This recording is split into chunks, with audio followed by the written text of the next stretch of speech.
Today on Home Care Heroes, we explore what we could learn from the rich life of Queen Elizabeth.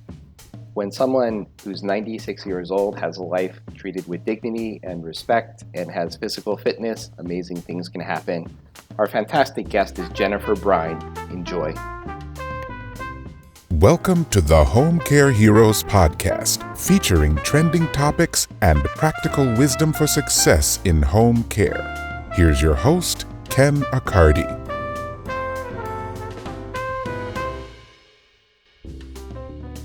Well, hi, and welcome to a very special episode of the Home Care Heroes podcast. My guest today is Jennifer Brine. I'm going to introduce her a little bit in a minute, but we've decided for this podcast, we're going to call it What Home Care Owners Can Learn from Queen Elizabeth's Life. And, this is timely, of course. Actually, the podcast will be coming out in the month of October in 2022. And if you're listening to it in the future, but it's, pretty much right on the tail of, or after the passing of Queen Elizabeth. And so I think it's timely from that matter. But let me tell you a little bit more about our guest. Her name is Jennifer Brine, and Jennifer is a mechanical engineer. We don't get a lot of mechanical engineers on the Home Care Hero podcast, but she's a ME, mechanical engineer turned entrepreneur. And she focuses on helping adults 50 and over change how they age by changing how they move. And what you're going to find in our discussion with Jennifer is that we're not just going to talk about movement and getting the folks we take care of in home care and adult daycare moving more and things like that, although we will cover that. We're just going to really talk a lot about, different ways of looking at the folks who we serve. And I think you're really going to enjoy this. So without further ado, let me say, Jennifer Brine, welcome to the Home Care Heroes podcast, and thanks for being here. Thanks so much for having me. I'm really excited to be here, and I can't wait to chat with all of you about these exciting topics. All right, fantastic. So, we gave a little introduction of you, but do you want to share any other things about your story or your background that might help us to get to know you just a little bit better before we dive in? Absolutely, I'd be happy to. My name's Jen. I was adopted from Bogota, Colombia, and I grew up in Sanford, Maine, which is southern Maine. My grandmother was actually one of the first people that I met once I was adopted, and her and I and my grandfather quickly became best friends. I think that's an important piece of how I've gotten where I am today, because as they started to enter the more advanced stages of aging, I became their caregiver. And that's where I learned, I'm sure like many of you, that the journey to advanced age can be really lonely, really heartbreaking, and really difficult. And in my experience, we didn't have access to high quality care. I saw a lot of ageism in real life in play that was really frustrating. And it made me realize that all the skills that I had now could be used somewhere else. So at that time, I was working as an engineer and I was specializing in wearable technology. And I realized my focus would be better in the aging space and figuring out how to manage these gaps. So I became trained in pain science and movement reactivation. And now I utilize my whole background and my skill set to run ANeuFit, deliver high quality care, and have these fun conversations with people like you. Well, thanks so much for all of that. So one thing I noticed right away is that you use some terminology, which I think is very different a little bit and also refreshing when we're referring to folks. So you said you help adults 50 and over, and you didn't say, you're a young person. For those of you who aren't seeing Jennifer on the podcast, I'm guessing that Jennifer's in her upper 20s. I might be wrong, but just looking there, I think I'm hopefully in the ballpark. And so, she said, I help adults 50 and over. You didn't say I help elderly people and things like that. So I thought an interesting thing to start with on the podcast today would be, what's your view of aging? Could you help us, just could you clarify like a picture of aging for us? Absolutely. And thank you for your generosity with my age. I'm actually in my mid-30s, but that's very kind of you. So I think my view in aging actually is something we can look at with Queen Elizabeth's life, because like we talked about at the beginning of this, if we zoom into her life a little bit more, we can look at different principles at play in the aging journey in general. So research has shown time and time again that as we age, it's incredibly important to have purpose. If you look at Queen Elizabeth's life, she was the longest serving monarch in British history, and she had a lot of purpose and a lot of social respect. So when we think about aging, even from a movement perspective, at the very top of it, in my view on it, is that how we talk about aging, the linguistics, the language we use to talk about aging affects the entire journey. A lot of research even shows that it affects the quality of care we're able to give people. So the word elderly is actually a word that I find is beneficial to take out of circulation. Some people will say it's ageist. It does come with a lot of stereotypes attached to it. Because I want you to take a minute and think, when you hear the word elderly, the top two terms that you think of. I'll give you a minute. Elderly, top two things that come to mind. Those things generally are not positive things. They might be, but more often than not, they're not positive. And that's because that term implies a couple different things. One is that our aging population is not homogeneous, meaning they're not all the same. You guys know this more than anyone, guys and gals. If you have a 74-year-old client, they can vary from being super able-bodied professional skiers to having a lot of trouble with their activities of daily living. So the word elderly doesn't really do justice to the span of that population. On top of that, when you look at research, people who are older don't enjoy being called elderly. They might refer to others as elderly. They don't want themselves to be called elderly. So the terms that are really helpful in implying robustness, independence, and sort of pride with our age are older adults, older people. But the key designation and wording that my understanding right now is what's enjoyed is referring to them as 50 plus, 60 plus, 70 plus, 100 plus adults. And that type of designation can actually categorize the entire demographic that we're talking about in a way that serves them better with less stereotypes. Fantastic. All right. And I kind of went on a little side trip there, and I really do appreciate that you clarified that. But, when you started answering the question, I mean, we really talked about how this relates to Queen Elizabeth and how she had purpose and respect from society in her very long life. So, yeah, what are, some of your observations there and some things that we could take away from that, which I think we'd all agree with for sure. Absolutely. So we just talked about the linguistics. If we can change how we view people, there's more behind them. They're going to be able to do a lot more. The second piece of that is that Queen Elizabeth obviously loved her job. She did it for an extremely long time. She worked up until her passing. As most of you know, and I'm sure you saw the photos of her on that Tuesday appointing the Prime Minister, she was beaming with joy, and that was 2 days before she passed. That is a really good way to describe the next topic I want to visit, which is health span versus lifespan. Or my mentor likes to say, are you surviving or are you thriving? So when we think about health span and lifespan, Queen Elizabeth's health span and lifespan matched very well.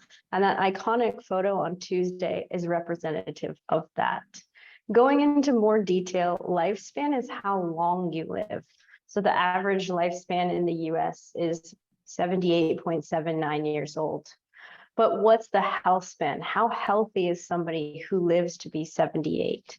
And that's where you see a lot of divergence in this population. There are some people who have a good, strong lifespan that matches their health span. There's others where the health span is really sort of decayed, but they're still alive. And so their quality of life isn't where they want it to be. And that's the difference between surviving and thriving. We have a lot of control over factors in our aging journey so that we can increase our health span to get closer to our lifespan. Again, thinking about Queen Elizabeth, she did have health problems. There was times she couldn't attend the parties and events she wanted to, but her health span was a lot closer to her lifespan than we typically see. Yeah, for sure. I guess there was that very big event in the summer with, all the the Elton Johns and all the rock stars and everybody from around the world. And, and she was not there live and, kind of was there in spirit from the Windsor Castle and all that kind of thing. And I think that, kind of the world saw her end coming, and I'm glad they were able to celebrate her. But yeah, I do think that if we look at her and, just 2 days before her death being there and, in all her glory, I guess we'll say. And my wife really likes that show called The Crown. And those kinds of things, looking at her life at all different times. And it really, really is, a very special thing. I know my mom, who has Alzheimer's, she watched the full, kind of story of Queen Elizabeth's, death and life, like many, many different times. And it's kind of sad in a slightly humorous way. But my sister, who lives with her, was like, yeah, there's more information about Queen Elizabeth dying and things like that. And she's like, after having watched a few days of footage and things like that, it's like, oh my gosh, the Queen died, right? So that is kind of her state of Alzheimer's, which is a side topic, but it is really, really, really special topic and all that kind of thing.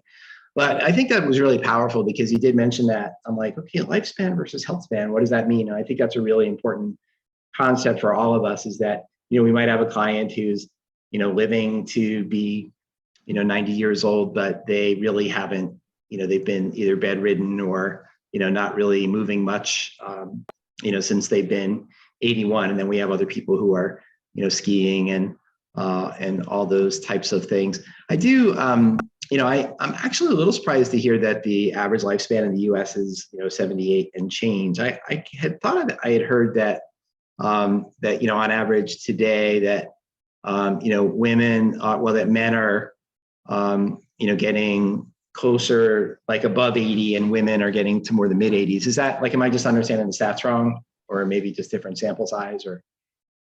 No, I think if we just lump everyone together, they give you the 78.79. But if you do break it apart to women and men and continue to break it apart beyond that, we are starting to live much longer. So I think it's probably the sample size and the location of a stat that's more lumped together.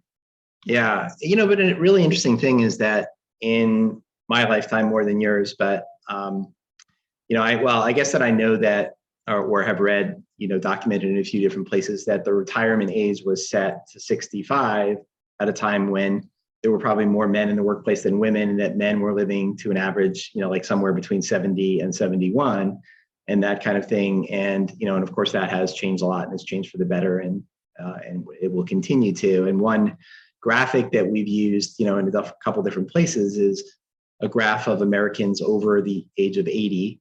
And I think on that graph today, we're somewhere around 13 to 14 million people over age 80. And in the next 25 years, it's going to more like triple. So we do have the big baby boomer generation, and we have, people living a lot longer lives, and those sorts of things. Okay, but one thing, we talk about you and your story, and and ANeuFit, your company, and helping adults over 50 and over change how they age by changing how they move and all that kind of thing. So I sometimes do think, and this thought popped in my mind a little bit when you said, what are a few thoughts that come to mind when you say elderly? I was kind of thinking, sort of feeble, right? Is something that goes with elderly, and that's not that positive. And I would imagine that in home care, when somebody is generally getting home care, or they're coming to a day center, it's to some degree because they can't handle all their activities of daily living on their own. So they're just not really in a position to grocery shop and cook, and maybe they can't maintain their hygiene the way that they did. So I think that there might be a thought on the part of our home care folks. It's like, hey, we want to be more protective, and maybe less in engaging their bodies, and really, first of all, I'm 5'8", but I'm never going to play in the NBA. I never was going to play in the NBA and that kind of thing. But that doesn't mean that I don't want to be, still be able in my 50s to, go shoot baskets with the boys and that kind of thing. So, yeah, so let's talk about movement, and what are some thoughts you have for, folks who are providing home care and adult daycare and those types of services, on how they can, really embrace movement and things like that. Sure, absolutely. And I think that's a great topic. So I'm going to dig us in a little bit deep and then try to get us back out. But when we think about movement in the classic way, it's not going to be the driving factor to bridging the gap between health span and lifespan. So the type of movement that we're talking about here encompasses a biopsychosocial model, which means that we look at the biology the psychology, and the sociology of the person. So it's a much more holistic approach to quote unquote movement. There's these classic things in there like sleep and loneliness, but it's much, much deeper than that. So when you're working with somebody who needs potentially more help with their activities of daily living, perhaps they're not as motivated, there's cognitive decline, late stage disease. It's really about meeting that person where they're at. So all of us at some point in our life have had hobbies. Some of us had to have families or friends that we've made in our families.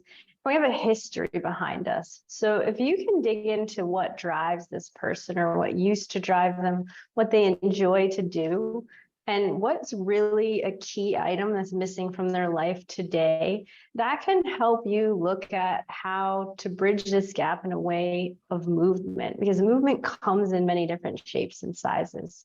The ideal, of course, is that you work with someone trained in pain science or has more of a holistic approach with evidence behind it, and they can help the person reach those goals, but that's not realistic for everybody, of course. So it's really looking at an example of giving them autonomy of choice, as opposed to giving them one choice of a meal, give them two, because that builds self-confidence.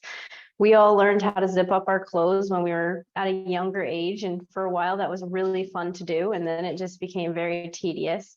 But no one wants to sit there and have someone zip their coat for them. So can we take a little extra time to help that person feel robust in ways that are really, really easy for us to do? They just take a little more. You can buy these zipper things, or you can make them out of string, and it just makes the zipper easier when you lose the dexterity in your fingers. So that's going to give somebody that confidence and that pride back. And that relates to how we work with people on movement. We meet them where they're at, we look at their goals, we understand their story, and then we package together a trainable menu or movements that really help that person reach the next level. So if they can only do movements in the chair, then we find movements in the chair that are at the level that's hard, they're not too sore the next day, they enjoy them, and we make them really fun, and we just keep building on that. Some people in this demographic I know don't like to move. It wasn't built into the fabric of their lives when they grew up. And that's where you have to get really creative and have a lot of fun and really find what drives this person. Some people, right, in their house a long time before the home care was there, they were really good at drying the dishes, and they might have really cool memories of their spouse doing dishes together. I know that sounds mundane, but when you take that away and it becomes a memory, it actually can also become a driver. So can the two of you do some of these daily activities together in a safe, fun way to get the person moving and engaged again? Yeah, fantastic. And I guess there's a concept that we talked about in our pre-briefing about, really trying to kind of increase somebody's capacity. And I guess you talked about how you're really looking at what they might enjoy, what they're capable of, and the three factors and kind of the psychosocial factors and various things like that that folks might not be thinking of. But do you kind of have this idea of hey, let me try to see if their capacity could at least match their physical ability and things like that? Yeah, absolutely. You've hit it. So we all have a capacity in our body today, right now. Whether we know what that is or not relates to the education that we've been given, which society has not given us the education to understand this. But we all have a capacity in our bodies. And when you're younger, sometimes the demand way exceeds your capacity. So my capacity right now is a certain thing. If I were to go out and run 20 miles with barefoot shoes, that would be way over the capacity I have in my body today. Maybe I can recover it from it quickly. Maybe I won't get any injuries, but when your capacity is really different than your demand, the things you're placing on your body, that's where we see injury. So you're right. The goal is to see where our capacity is today and find those little movements that feel good to slowly increase it to meet the demands that we want to have. So a lot of people think when they're older, well, I can't get back there. You can. It's a bigger journey, but it's about understanding your capacity today and where you want to go and figuring out how to make that bridge there through movement that's safe and comfortable. And one thing to add to that I think is a big myth is or two things, I guess, is that load is necessary for your body like water is. So that means weights on your body are really necessary for helping to regenerate your body and create adaptations. But you have to do it in a safe way where that demand doesn't far exceed the capacity. Same thing about quick fixes. A lot of people think, well, I can do this red light therapy or I can do this thing. And unfortunately, those don't always work. If they make you feel better, for sure, do them. But there's more pieces to the puzzle to increase that capacity. And it's really in how you move. So getting people moving again in a fun way is really helpful, and recognizing their feet are the first point of contact on the ground. So if their feet don't work the way they want them to, you can still use the feet. You can play games with the feet. You can pick up marbles with the feet. You can put some books on their lap and they can do calf raises. And that's going to add a little bit of load that's harder than without. And so that might be your starting point, but pretty quickly you can make progress with people who haven't moved in quite a while. Yeah, no, that's really, really powerful. And I really appreciate it. Okay, well, listen, I mean, time flies when we're having fun on the Home Care Heroes podcast. I think we're going to move a little bit into wind down mode here, but we've covered a lot of things. And I like the fact that we put it in the context of Queen Elizabeth, and we looked at, how she had purpose that drove her. She had a lot of respect from society, and we could say, okay, well, how does that affect us? I mean, let's try not to forget the person's purpose, and let's try to weave that into activities, and let's respect them and those types of things. Then I love the whole lifespan versus health span, and looking at, hey, we want to really try to have the healthy life be as close to the, to the actual number of years that the person lives as possible. And, then finally, I mean, looking at that whole capacity and, question of movement and, kind of having that be a part of our lives. And you gave some really, really interesting, ranges from, I doubt there's many listeners to this podcast who could run 30 miles with no shoes on at all, let alone, need a couple extra days to recover from it. And then we also talked about, somebody who maybe really enjoyed folding the towels or drying the dishes and, and might have some more dignity in their life if you make it a little bit easier to zip their own coat. And I think those are really, really powerful examples.